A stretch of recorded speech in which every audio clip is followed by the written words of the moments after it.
So I've left the cat out of the bag, but people might not know exactly what I was talking about there.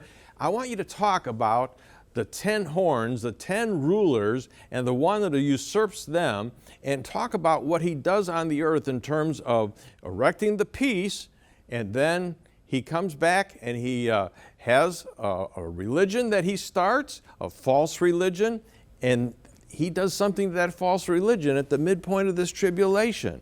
I want you to talk about that. You know, it's interesting. The passage that you just read is an explanation to Daniel. Daniel, the prophet, got it.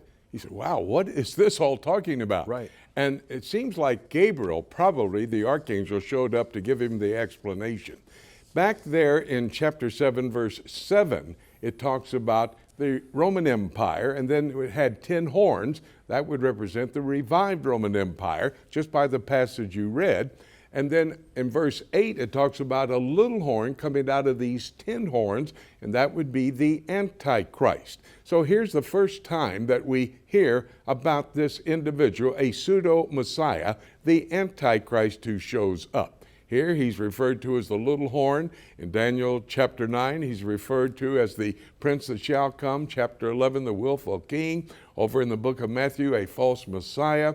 There in the book of Revelation, he's a beast that rises up out of the sea with 7 heads and 10 horns. And so we see now how we get to the Antichrist there in Revelation chapter 13. Chapter 13, verse 1 describes the 10 horns and the little horn coming out. He said, I saw a beast rise up out of the sea. Now, it's interesting. That beast is going to be a man who is on the earth, who is going to be energized by Satan. And he will give him his power, his seat of authority. That's verse 2 of Revelation chapter 13. He's going to have someone to assist him and lift him up and help him play out his plan.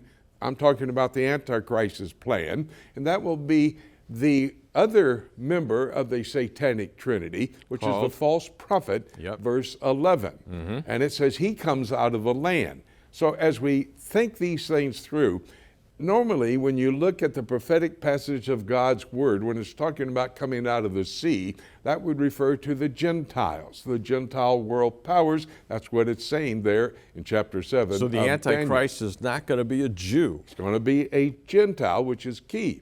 But then when you see a beast come up out of the land, Eretz Israel, the land of Israel, that then is talking about a Jewish person. So you have the Antichrist, a Gentile, you have the false prophet, a Jew, and you have Satan, which makes up the satanic trinity.